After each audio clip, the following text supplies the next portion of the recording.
Hello, linguists. How are you? Happy Thursday. Have I ever told you that Thursday is my favorite day of the week? Ever since I was a teenager, it has been like that and it hasn't changed. And today we have the honor of having with us Mr. Javier Castillo. Welcome to the show. Thank you. Thank you for having me. Javier Castillo Jr., he's the president of Castillo Language Services, Inc., and he's an interpreter, translator, consultant, and trainer. He has more than 20 years of experience providing language services at some of the highest levels. He is a federally and state certified court interpreter, CCHI certified medical interpreter, and is a contract interpreter for the U.S. Department of State. Since 2007, he has provided interpreter training for conference, court, medical, and community interpreters across the United States. He's a frequent speaker and trainer at national and international conferences. He is the president of the Carolina Association of Translators and Interpreters, CCHI, and a member of the International Association of of Professional Interpreters and Translators, and the American Translators Association and the National Association of Judiciary Interpreters and Translators. He is also a veteran actor. He has performed on stage for the last decade in dramas, musicals, and improv theater. Javier has also provided voiceovers and filmed in various commercials and instructional videos. And today we have him with us to tell us all about his experience and how he is doing in this kind of weird times for humanity. How are you doing, Javier? I'm doing wonderful. I'm doing wonderful. Thanks for asking. Hope you are. Yeah, I think everybody's trying to just keep swimming like Nemo and Just taking things one day at a time, right? That's right. Yes, living in the moment, trying to at least. So I always ask my guests about their beginnings. So tell me about your beginnings, like how this career track started for you. You know, it's funny. I fell into interpreting. I always studied languages. Grew up in a bilingual home. My father's from Nicaragua. My mother's from the States. So grew up speaking English and Spanish. Studied French and Spanish in school all the way through college. Got a degree in Spanish and management. And my goal was to do international business. When I was a junior in college, I was looking for work, and I heard that they needed interpreters at the courthouse. And so I was 19 years old. I walked into the public defender's office and I introduced myself to the secretary and I said, "Hi, I'm Javier Castillo. I hear you guys need interpreters." And she looked at me and said, "Well, yeah. Do you speak Spanish?" "Yeah, I do." "Well, great. We've got a case on Thursday. Meet this attorney in courtroom number 1. And there we go. I started working as a court interpreter. This is back in 1999. It was kind of a wild west back then. Right around the same time, I had met a guy who worked at the hospital, and I ran into him a few months later, and he said, "Javier, I'm getting ready to go down to Miami. There's going to be a job opening at the hospital. Are you interested?" And I said, "Sure, why not?" So I went in and I interviewed there. They actually had a interview process. I was tested on my interpreting abilities, and I got a job working at the hospital as a staff interpreter. So Monday through Friday, when I wasn't in business class or Spanish or French, I was at the courthouse or at the jail. And weekend nights, my buddies were at the bar. I was in shock trauma or labor and delivery. I worked at the hospital 3 to 11 on Friday nights, 7 p.m. to 7 a.m. on Saturdays, and 7 to 11 on Sundays. And that was my life for about a year and a half. And then I graduated. I said, you know what? I like interpreting. I found out that I was good at it despite not having any formal training, just kind of picked it up as I went. And I said, you know, I want to become certified. I want to do this the right way. And so when I graduated, I said, let me find everything that has the word interpreting or translating on it. And I joined every association, the ATA, NAGIT, CATIE, did everything that I could so that I could become, a certified court interpreter. Like for me, the end all be all was become a state certified interpreter for courts. If I said, oh man, if I, one day I could become a state certified court interpreter, that would be just amazing, because the pass rates, as you know, for court interpreting are very low. For state court interpreting, it's 20% of the people who take the test passed. For federal court, it's only 4%. Oh, okay. 4%. Historically, only 4% pass. And that's all I knew of interpreting. So I began to just study and get training, and that just led to a whole wide career. I can continue on if you like about. Yes, I love that, because it's funny. Most of us fell into it like that. It's like by chance, and then we just kind of fall in love with it. It's funny because I feel like the best loves of your life happen that way, and that is interpreting for basically all of the guests that I have, including you, including myself. So yeah, it's just very curious for me to always ask the question and always get kind of the same answer, because it is just like that. Life takes you to where you need to be, to where you should be, right? That's a great point. So there are two things that are involved with that. Life takes you where you need to be, but you also need to be prepared when you show up. Mm-hmm. To give you an example, this is something that I've found to be true throughout my entire life, is that my goal in 2001, after I graduated college, was become a state certified court interpreter, because that for me was, if I could one day work in Pitt County Court and be a certified court interpreter, that would be amazing, because North Carolina had just come out with certification. It was a new thing. I didn't really know much about it. That was my goal. So I studied everything that I could. I took every workshop that I could find. I got private tutoring. I got every tape and workbook. I looked at different options for interpreting. Georgetown had a master's program. University of Charleston at that time had a master's program. The Monterey Institute, which is now Middlebury, had a program. They were all pretty expensive and time consuming. And I looked at a bunch of options. Then I found one in Arizona, the Agnes Hari Institute, which I'm sure many of the people on this listening are familiar with.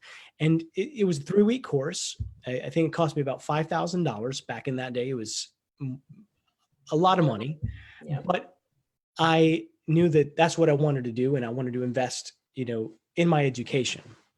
Well, when I got there, there were about 60 students total. I was one of about 60. And they gave us an entrance exam to put you in beginner, intermediate, or advanced. I'd been studying so much to pass my state certification exam that they put me in the advanced group. And there were, I think, about 6 or 8 of us in that group. And we'd have general classes, and then we'd break up into small individual classes based on your skill level. One of the people in the group was a dear friend now. His name is Mark Fallow, and he was the coordinator of the interpreters at the U.S. Department of State. After 3 weeks of spending time together in Arizona, he said, Javier, you've got to come to D.C. and test and work with us. I think you'd be great. And so I did. This was July 2001. September 11th happened. It wasn't until 2002 that I went up to Washington, but I did. And I went through their testing process, and I got hired. I started working as a interpreter for the U.S. Department of State. So I went from Pitt County Memorial Hospital with goals of being a state court interpreter in Pitt County to my very first assignment. A few months later, I was being flown to Baton Rouge to interpret for some high-ranking Colombian military officers. And it just completely blew my mind, opened a different world for me of interpreting. All I'd ever known of interpreting was hospitals and courtrooms, which aren't very fun places to be unless you're going in to maybe have a baby. Most people don't really like going to a hospital, courtrooms or jails either. So I was used to seeing people at their absolute worst, in the worst moments of their lives. It was such a shock to me when I showed up and I was flown over to Louisiana, and I go to the airport and I'm meeting these people and everybody's smiling and they're happy and they're well educated and there's high level conversation. And I had to pinch myself. I'm at work. This is so weird. And so, yeah, so that's how I began working with the State Department and had the opportunity to meet, some of the best interpreters literally in the world. And I learned so much from them and their guidance. And this is something I've always found to be true, that the higher level up you go as far as professionals, the more willing they are to share. Thank you. Thank you for mentioning that. I was just, as you were saying that was going to be my question. Go on, please. Yeah. It's the interpreters who don't have the confidence in their abilities and skills, or their, I'm not sure what, who are very jealous and guarded and want to believe in a fixed pie. But I've always found, and this is throughout, not just interpreting, but with every other professional that I've ever worked with, whether it's lawyers or politicians, the ones that are really solid and are at the top of their game are the ones that are the most generous with their time and knowledge, because they know that there is plenty of work around. They're not threatened or intimidated by the new people coming in. So that was kind of a long segue, but no, back to I really like that. Yes, go ahead. back to what you were saying. What I found true was that being put into the career, you have to do the work.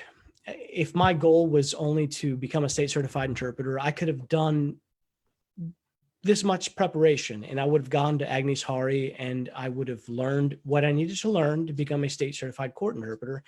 And I never would have been put in the advanced group.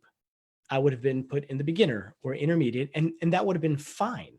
Yep. But it's because I did the extra steps. I took the extra levels of preparation. I did beyond what was expected, that I was somebody else saw that and they said, oh, this guy doesn't belong here. He belongs here. And then Mark saw me and said, oh, hey, this guy doesn't just belong doing court stuff. He needs to be working with State Department. And then State Department colleagues said, oh, Javier, I think you should be good at doing this conference. Will you come with me to do this? And then somebody says, oh, Javier, can you do teaching? Because I got a friend who's taking a test next week or in a few months. And, you did it. Can you train them? Sure. So it's because either you've pushed yourself to that limit and earned it, or you've pushed yourself and gone beyond that. Somebody else recognizes something in you and then opens a door for you that never knew existed. If you had told me 20 years ago that I would have interpreted for the Secretary of State and taught at a law school, been an expert witness in federal cases, been on your podcast, right? My mind would, no way, not at all. It was never in my plan. But the driving force was just showing up and doing a good job, being prepared for it. And that opened up other doors for me. Mr. Tony Valle is watching.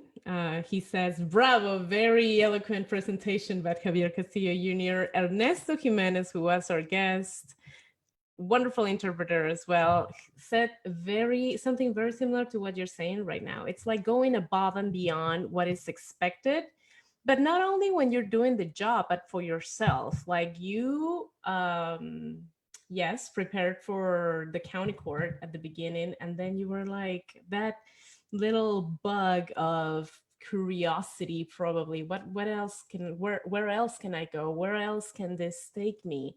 And I honestly have to say that I thank you for that, because I have said it before, and I probably will keep saying it until this stage of my life is over. But I am a mom of three little kids. And when I was working and preparing myself for the state exam, I a lot of times was finding myself a little mm, sad that I was missing out on a lot of things. But then, things started happening, things started moving, and I guess it is worth investing. That's where I'm trying to get. It's sometimes it might not feel that way.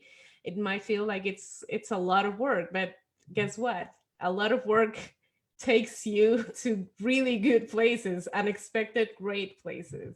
Absolutely. And it may not be the thing that you're actually working towards, right? Right. But just you're learning a skill, you're learning terminology, you're learning how to cope with learning something quickly, applying knowledge, and all of that is transferable into many other skill sets. And Yeah. so you're absolutely right. There's whatever your passion is, whatever you're working on, it is worthwhile. Whether it's just for the personal gain, like I know that I did this, I'm never going to work as a court interpreter, but I just wanted to prove to myself that I could do it.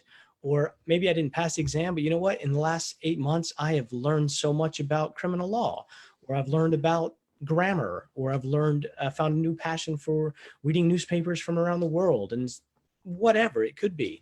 Yeah. There are lots of little joys you can find along the way that aren't necessarily the destination.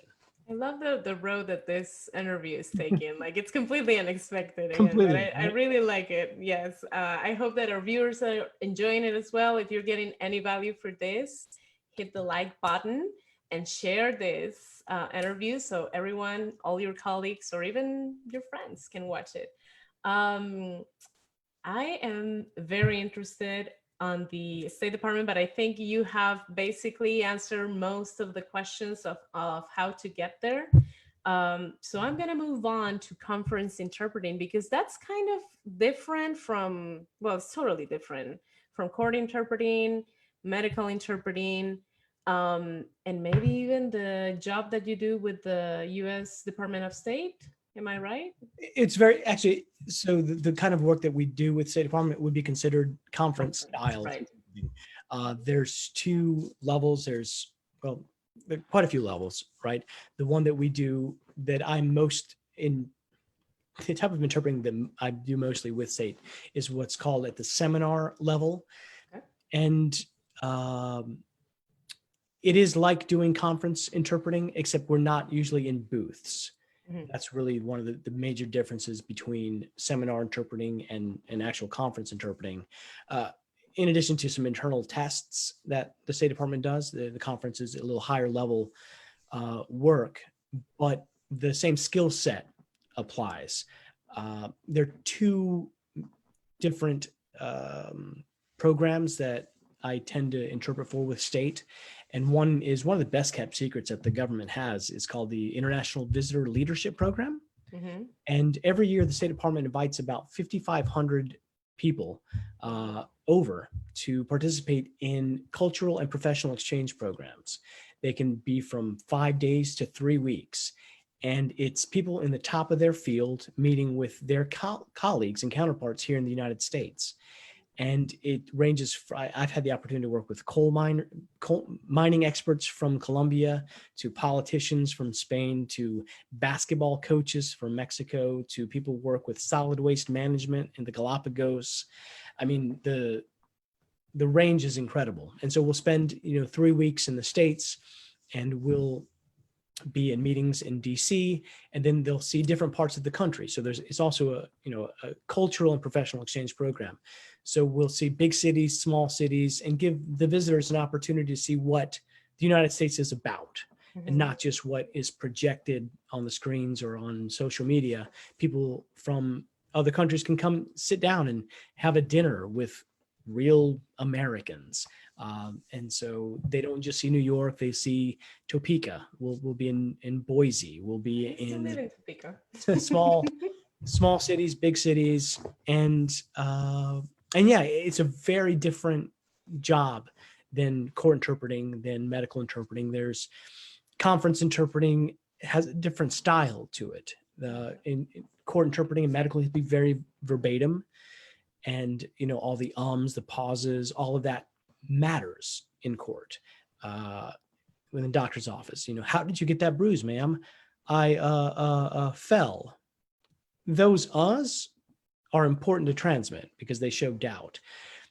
Interpreting in a conference, interpreting for these types of meetings, if the speaker says, hey, good morning, it's a beautiful Wednesday, as a conference interpreter, you just say, it's a beautiful Wednesday, and you move on. You fix it. You have an opportunity to make it sound better. The goal is to make the message get across, and not so much to focus on the speaker's style, tone, and intent, or style and tone, but rather the speaker's intent, and making sure that, if they're going there for a meeting, that they get what they need to, despite a speaker's best, or worst attempts to transmit information. You help them get the information, and you can interrupt at times when needed to help drive the conversation to the goal. So there are lots of differences, stylistically with court interpreting versus conference interpreting. I could go on for another hour about this. And that's good. But I think that you kind of nail it again when you said that part that I guess for most of us I'm an immigration court interpreter. I haven't gotten into the big leagues like you have and like many of our guests have. But you still have to use the same techniques, the same tools, the same, verbatim, as you're saying, and that can be exhausting a lot of times, especially what you mentioned again at the beginning. You are finding a different culture because here you are preparing yourself with all this vocabulary that has to count, whether it's of higher education or lower education. And then you have to switch back and forth between what the prosecutor is saying and what the judge is saying or asking versus what in my case, the respondent is answering, and the way of answer he gives or she gives. It's just, it can be exhausting sometimes. So absolutely exhausting. And so I find this charm in conference interpreting that I'm like, I think that's something that I am kind of very intrigued, and maybe I would like to start moving towards that scenario, but I'm not. I need to pass a lot of tests first to get there. So that was on conference interpreting, and I find it super interesting. Which one would you say of all these platforms that you have worked for, which one is the most that calls you the most, like conference, legal, or courts, if you had to pick? If I had to pick, that's a good question. I think I like the conference interpreting opportunities a little more, just because of the fact that it's so different. Each one has its own challenges. You can mess up a sales conference and maybe the speaker doesn't make as many sales that day if you're doing a corporate interpretation. But if you tell a mother to give her child 4 tablespoons when it's 4 teaspoons of a medicine, there's some serious consequences. Or if they say they're allergic to 5 things and you only jotted down 3 in your notes, and you only tell the doctor they're allergic to 3 things, there's a lot of stress there. There's immediate negative consequences that can happen in the courtroom as well. I mean, the stress, it's contentious, right? The whole idea of either civil lawsuit or prosecution of a criminal defendant, right? They're not necessarily fun places to be, and everybody's looking for a way to win, a way to catch the other person in error. And if you're interpreting from the stand, there's a lot of pressure, a lot of stress. What you say is the record. But then also in a conference, I mean, there's a lot of responsibility there. There it's I wouldn't say it's easier by any stretch of the imagination. There are things that are much harder. There are things that are much harder in courtroom, and things that are much harder to do when you're in a booth in a conference. You've got to, you can't stop the speaker. You can't say, "Oh, I'm sorry, Mr. President, what was the thing that you?" No, you have to be on it. And how do you recover from your mistakes? How do you make sure that the message still stays through? Because you can't stop and restart. You're on, and sometimes you're being broadcast live to millions of people while you're interpreting. So, but that being said, there's just usually more joy in conference work just because of the nature of the environment that you're in. And so for that reason, I would say that would be the clear winner. If I could just do different conferences or seminar, corporate interpreting, just because everybody's happy, nobody's throwing up on you, nobody's going to end up going to jail for 50 years. So yeah, you nailed it when you said that at the beginning, when you were saying that you're going from this gloomy environment to this, hey, everyone is happy. Yes, I totally agree. Mr. Tony Valle asks, we have two questions. He asked, how did Javier get into coaching? And then I'll tell you the other question after you answer this one. So just like everything in my life, I was asked to do it. And so I just began developing training courses for interpreters, began teaching. I was asked to teach a course at a law school. So I designed a 12-hour course for Campbell University Law School. Did that for 3 years on how to work with interpreters, things that law students would need to know when they defend or prosecute non-English speaking clients. And it's just something that I've just, again, fallen into. And I found joy in it. And so I just keep doing it. Interpreters who work with my company, I also train them. And so I do a lot of internal training for those who want to work, mostly for medical interpreting. And then a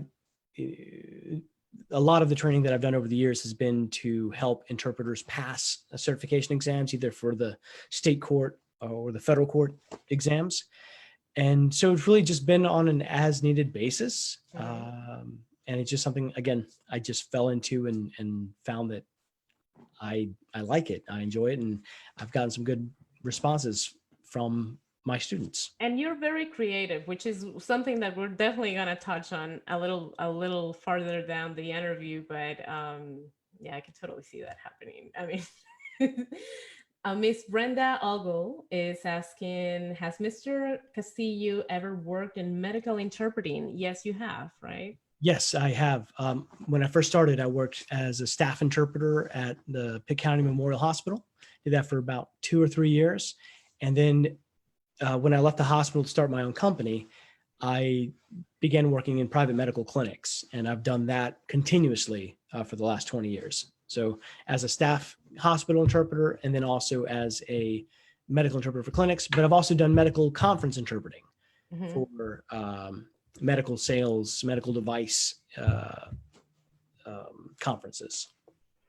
So here we go. You mentioned also that you are a veteran actor and that you have done some improv theater. Tell us how that is, how that works, where that passion started, all that. Sure. Thank you for asking.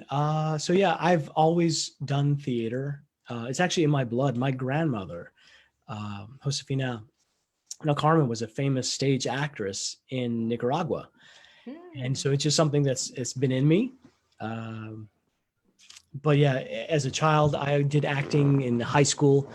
And then in college, I wanted to study theater. I think I was telling you earlier, one of my dreams was to one day be on Broadway. That hasn't happened yet. Still keeping my fingers crossed. Life is long.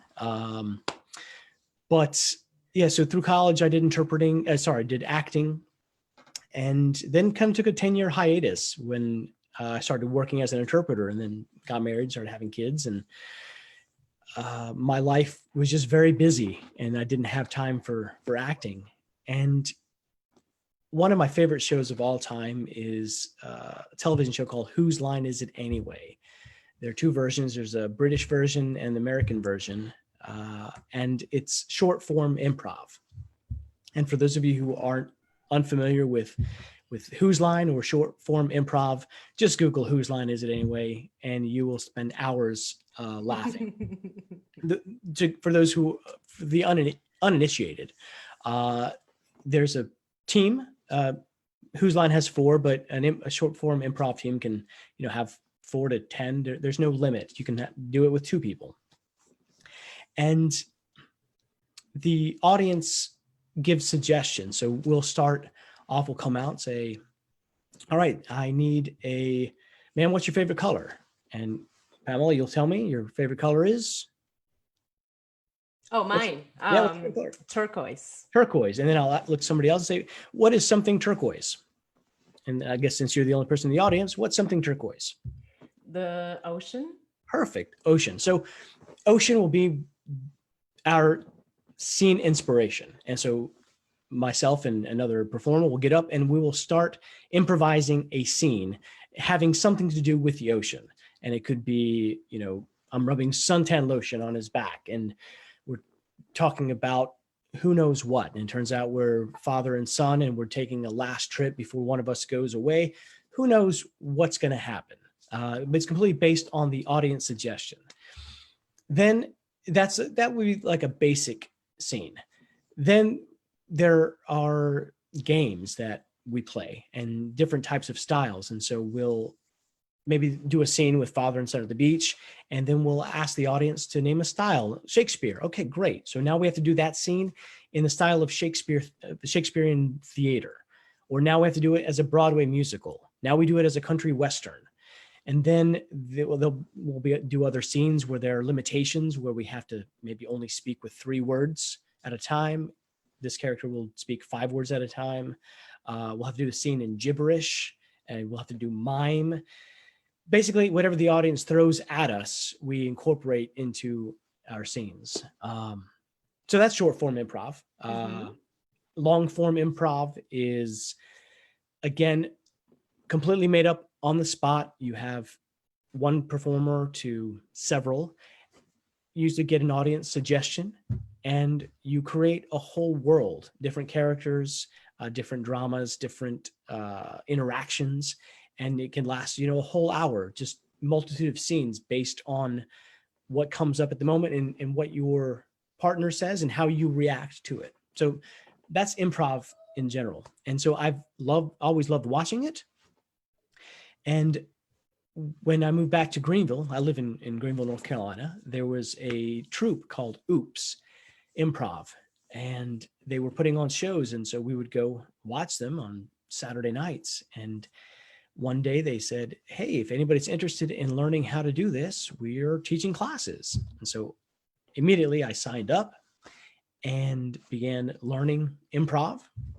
Halfway through the course, they actually invited myself and one of my good friends to join the troupe. Even before we finished taking the classes, they saw something in us and they asked us to join the troupe. And so I began performing with How old were you by then? I mean, have you already been working as an interpreter? Yes, I've been working as an interpreter. I started working in 99. I think it was in 2004 or 2005 that I started doing improv. And I absolutely fell in love with it. So much that on every State Department job that I could. So with the State Department jobs, I'd get flown around the country. And so I'd go to New York, I'd go to Chicago, I'd go to LA. And these are great cities for theater and for improv. And so I would sign up for classes. We'd finish our work at 5 o'clock. At 7 o'clock, I would be at an improv show watching. I'd take workshops on weekends. And so I got really good training from some of the best improv performers and teachers in Chicago and New York. Very much in the same way that I felt what I did with interpreting. I learned about it, loved it, and then I just began to absorb it. Yeah, sounds like exactly that. If you're put on the spot constantly, intentionally, you make people put you on the spot, you get comfortable with it, and then it just becomes second nature, I believe. Absolutely. And that's where one of the reasons why I really fell into it more was because I saw the parallels between doing improv and being an interpreter. Because as an interpreter, you never know what's going to come out of that speaker's mouth, and you've got to be prepared for it. And either you know how to say that term, you're familiar with that, or you have no idea and you have no business being there. If I was doing improv and they said, do it like Shakespeare, and I don't know who Romeo is, well, I'm a failure as an actor. A failure is probably just a general human being, educated human being, right? Because if you've been on this earth and you have some little bit of education, you know who Romeo is, right? But if you show up at a doctor's office and you don't know how to say ankle in the source language, you don't belong there. So just like an actor who doesn't belong on stage if they don't know who Romeo is or Hamlet, if you're medical interpreting and you don't understand medical terminology, you don't belong there. So you have to be prepared for what the audience is going to throw at you as an interpreter, and you have to be prepared for what the audience is going to throw at you as an interpreter. What's a doctor going to say? How's a doctor going to sound? What's a lawyer going to say? Are we going to hear the words beyond any reasonable doubt? Absolutely. These are the base level things that if you don't know this, you don't belong. Mm-hmm. So the level of preparation that you have to have in both is intense, and just interpreting is finding solutions quickly. And that's all that interpreting really, I mean, when it comes down to, it's finding a solution for this problem. There's this idea that's being transmitted by this person in the source language. I have got to find a way to make it work, maintaining the same style, the same tone, the same register, the same level in the target language. And I've got 0.5 seconds to do that. Am I up for the challenge or not? Exactly. Yes. We have some questions right now coming in. Just a comment from Ernesto. He says that you are a special teacher who uses edutainment and he makes learning fun and engaging, which I totally can see that happening. I mean, it's exactly what we were talking with Ernesto that day. I remember if it's fun, it's easy to learn. Thank you for that. I do appreciate that.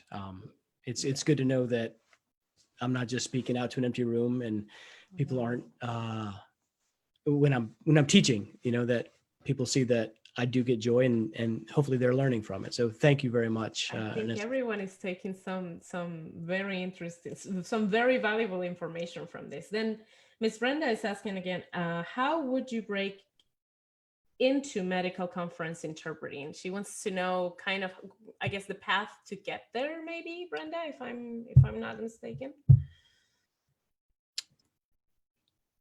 Okay. So it's really about the market. And that's really kind of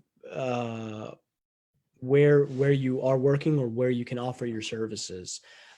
Who are the players? What kind of medical conferences are happening? You need to know where they are, and then find out if they are needing interpretation.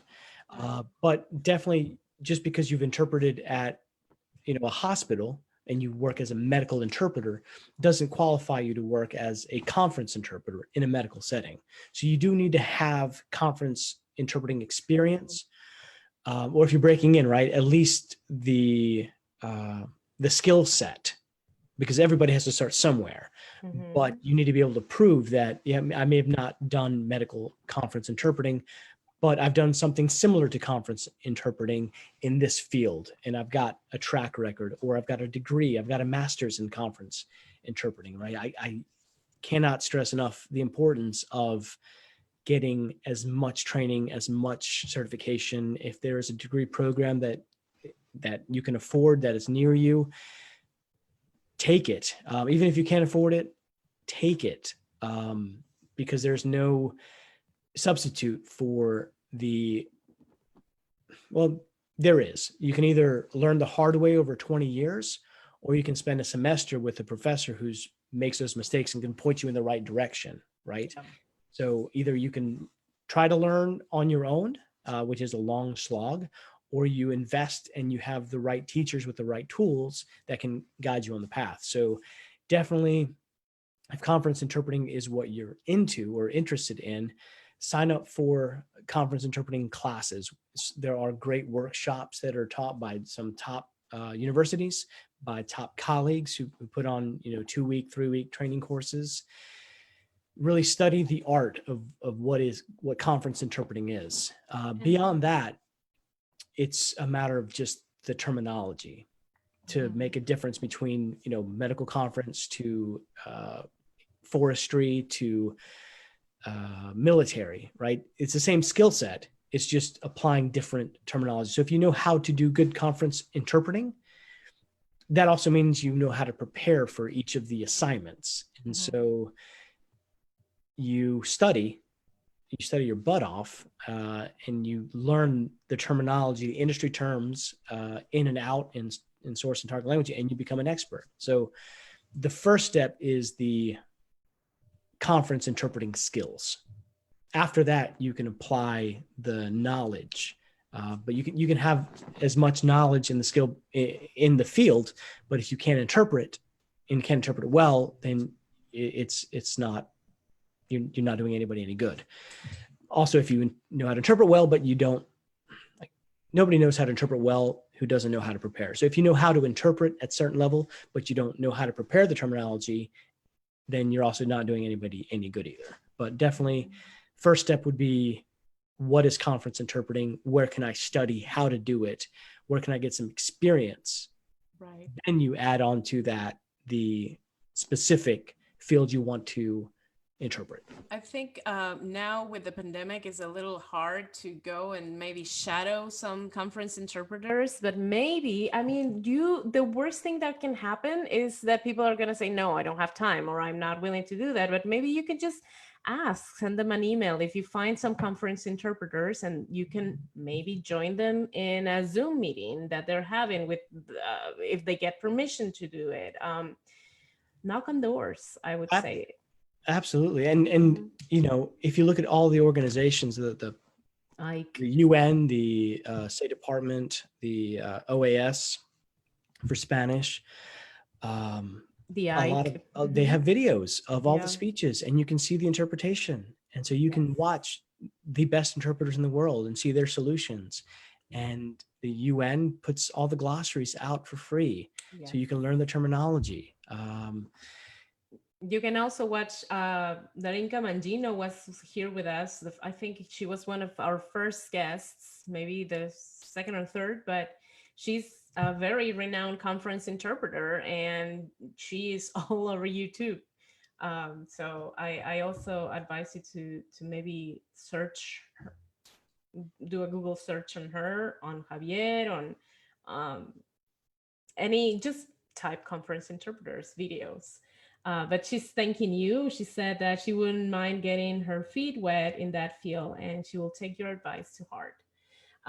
We have another question from Tony Valle, and he was asking, or he said that he would appreciate hearing from Javier regarding federal exam preparation class. Do you have anything? So any classes thought? I do. Yes. I teach exam prep. I team up with a good dear friend of mine and esteemed colleague, Tony Rosado, conference interpreter from Chicago. He and I, for the last few years, have taught a federal exam prep course. Don't know, the written exam is this year. We currently don't teach anything for the written exam, but once we're set for the oral, we'll definitely be putting on some workshops. What I can tell you is that it's not rocket science. It's difficult, and it absolutely should be. But the modes are sight, simultaneous, and consecutive. If you can do really good consecutive, and I don't mean half a sentence at a time, right? A sentence at a time. No, good short consec, 1-2 minutes, you're good. If you can do good sight translation, you'll be good. If you can do simul at a fast level precisely, you'll be good. So you've got the skills that are there. You can't do that unless you understand the terminology, right? So you've got, this is interpreting 101. I'm preaching to the choir here, right? Yes. You have to have your language solid. The oral exam and the written exam test you on your ability to be grammatically correct. If you're failing that, you're going to have a really hard time making it up somewhere else. The subject knowledge, you have to understand legal terminology in English and in Spanish or whatever language you're taking. Federal exam only for Spanish. So can you read a contract that was written in Peru and in Mexico? Can you open the legal code and understand it from Argentina? Can you do the same thing for the United States? Can you listen to an expert witness talk about ballistics and understand it, and then be able to use that same terminology? Those are the steps. There's no magic to the federal exam, and to be honest, and this is something that I teach everybody in my classes, that the exam is easy. The exam has a 4% pass rate. It is easy. And why do you think it only has a 4% rate? Well, let me finish this real quick, this thought, and I'll tell you. It's easy compared to what the real world provides. You've been in immigration court. You know that judges speak 1,000 words a minute. Defendants mumble. When you go to any of the exams, everyone speaks very clearly, because it's important that it be objective and neutral and everybody can understand. Nobody cares if the interpreter can hear in a courtroom. The lawyers are speaking a mile a minute. There is something going on in the background. They're going to pull out some esoteric law and show how smart they are. The ballistics witness is going to go 300 words a minute. They want to hurry up with the case. They don't care about the interpreter. So the exam is easy compared to the real world. Now, why is there only a 4% pass rate? Because interpreters underestimate what it takes to be a court interpreter. Same thing with the medical. They think, oh, I've been doing this, so I can take the exam, I can pass. I've done this for 20 years, so I can take this. Problem with doing it for 20 years and doing it well for 20 years are very, very stark. I know people who have interpreted for years, but they are not good interpreters. So experience doesn't equal quality. And so it doesn't matter how many years of experience you have. If you haven't been doing it well, if you don't have a good technique, if you can't do good simul-cite consecutive, if you don't understand the terminology, you're going to fail. So part of the reason why the pass rates are so low is because really interpreters underestimate what it takes and they overestimate their skills. So I can't stress preparation enough. Thank you for that. I like it when you make us feel uncomfortable. When you speak truth, when my guests speak truth, it's great because it makes us grow. So if we want to take our profession to be in the place where it should be, to have the respect that should have, then we shouldn't be underestimating our the tests and overestimating our skills. I mean, that's the way doctors don't do that, lawyers don't do that, so let's not do that at all. And it is a long road to get there, but it is totally worth it. The other thing, talking about lawyers and doctors, they take 12 years of med school before they take the boards. Lawyers go to law school after college. They've studied probably criminal justice for 4 years, and then they've studied in law school for 2 or 3 years. That's 7 years of post-secondary education in that field. How many interpreters show up to take the exam with any formal training? You're not going to get 12 years of formal training to become a professional interpreter. You just show up and take the test. So that's another reason why the exams rates are so low. I You nailed it. That's the right answer. It sounds like that's the right answer. Otherwise, it wouldn't make sense why it's such a low rate. Eduardo Pina is asking, do you know? Let me see. This is just if you can give us a really quick answer. If not, I will post everything that we need to know on a post right after this video. But do you know where to find trainings for conference interpreting? Off the top of my head, I don't. I can tell you there's some good books. A good colleague and friend, his name's James Nolan. He was a UN interpreter. He's got some actually new book coming out. I think essays on conference interpreting. I take it back. Middlebury Institute, I believe, is the only place in the United States. It used to be Monterey Institute. Middlebury, which is out in Monterey, California, has conference interpreting. And then in Toronto, Canada, there is a school, and I can send you a link. And then Oxford also. So yeah, there are quite a few places, and a lot of the stuff you can do online up to a certain point. So for university settings, definitely there's, I can't remember the name of the school in Toronto. There's another one, at least one other one in Canada that I know of. And then the Middlebury Institute in California for formal interpreting, at least up this way. There in Spain has some great universities that have conference interpreting. Actually, most of Mexico as well, and most European countries have universities that teach conference interpreting because the profession is much more advanced there. It's seen as a profession. Yeah. Other than that, you just have to look online for workshops. There are constantly new trainings coming up specifically for conference interpreting. And if you go if you email me, I can send you information. Okay, I will post your email. But also, if you go to the AIC website, the AIIC website, AIC, they yes. have what is it? Bullet point. A link there that shows you all the schools here in the United States and also abroad that can give you workshops, the whole career, like 3-5 years of interpreting in conference specifically. So yeah, I recommend you, Eduardo, if you get the chance, go ahead and check the AIC website. Okay, so we're getting to the end here. This has been I have really enjoyed this episode, I have to tell you, Javier. Thank you. I have too. Let's talk about the classes that you will be teaching very soon. I believe it's on July 11th, right? Yes, next Saturday, July 11th. So tell us about that, because everyone definitely should take advantage of it.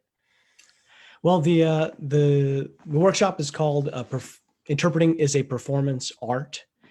And it's an hour workshop that's going to focus on tips that can help you as an interpreter improve the performance aspect of interpretation. So thinking as an actor, how do actors prepare for roles? Because really, when you are interpreting, you are on stage, whether it's for an audience of one, when you're interpreting for a doctor, it could be a courtroom and you're standing at the witness stand and speaking to 12 jurors and 4 lawyers and a judge, or you could be at an international conference where you're being broadcast live to millions of people. You are, or even, interpreting for a speaker and you're doing consecutive from the stage. So public speaking is a huge part of interpreting. The performance aspect, how you look, how you sound, thinking about how to prepare for a performance, like an actor or singer would prepare for a performance. It doesn't matter the song, they know the song backwards and forwards, but just because they can sing it in the shower doesn't mean that they can sing it on stage with lights on under pressure. So there's a lot of mental preparation that goes on. And so thinking about that, the performance aspect of the interpreting beyond all of the other preparation that you have to do as far as, your skill set, the terminology, you can have that. You could, as I was telling you earlier, right? You could have the best memory. You could memorize an hour-long speech verbatim. You could have degrees in phonetics and help co-author several dictionaries. And so your language skills are great. Your memory is phenomenal. But if you go up to the microphone and you speak like this, people don't understand. It doesn't matter. It doesn't matter. So if you can't make yourself understood, if your accent is too thick, and there's nothing wrong with accents. Accents are absolutely beautiful, but if it interferes with your ability to be understood, then it's a problem. If you mumble, if you stammer, if you look fidgety and nervous, even though you're speaking perfectly and you know exactly what you're saying, but the things that you want to say aren't coming out because people are really focused on the fear on your face, well, then the message is going to get lost. And so that's kind of a little short version, some of the things that we'll be talking about, the preparation aspect, the performance aspect, and then the teamwork. Most actors don't work alone. There are few one-man shows out there. Even when there's a one-man show, there is still somebody behind the camera, or there's somebody running the lights. So there's never a one-man show. So learning how to be respectful to your colleagues and be a good teammate, a good player, like on improv. You can have an improv show, and if there's one person who wants to shine to the detriment of everybody else, then the entire show is going to stink, because it's not about them. It should be about the show. And so you have to be second support as an improv performer and as a stage performer. Secondary support. Everybody should be secondary support. When it's their turn to speak, you help them. You make sure that the focus is on them. You don't grab the microphone. You don't say, oh my God, I can't believe this interpreter forgot how to say this word. You need to use me, right? Being a good teammate. So the workshop will look at the parallels between acting and interpreting and things that can help you improve and look and sound more professional and just be a better professional in this field. That's you have to take advantage of it. Like, how can you not? This is one that I am definitely signing for. Douglas, my dear colleague, co-worker, teammate, he is also in an interpreter. I believe that he works, I'm not sure, Douglas, I don't know if he works as a contract for the State Department as well, but I have to verify that, but he's a wonderful interpreter. I have worked with him, and he should definitely take your class because we would all benefit from it. Javier,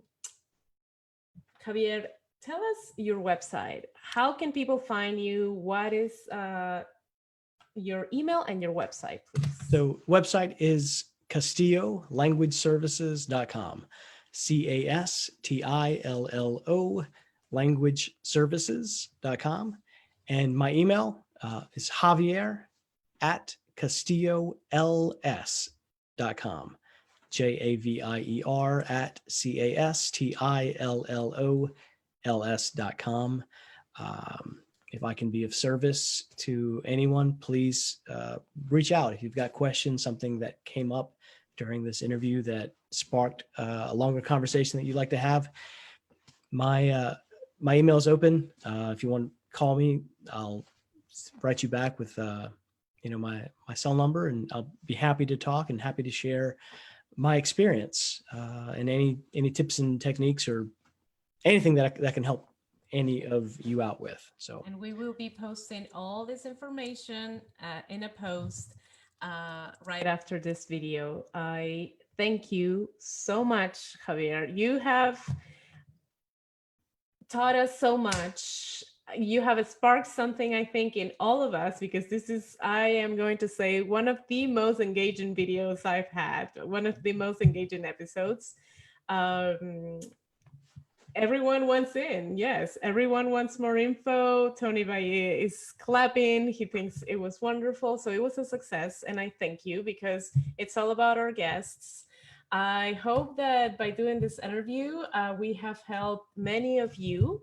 And if you have any questions, any suggestions for the linguists, for how can we improve and what guests should we have and should we invite just as great as Javier, please let us know at thelinguistsradio@gmail.com. Again, if you took or got any value from this video, I would really thank you and appreciate it if you hit the like button, if you share.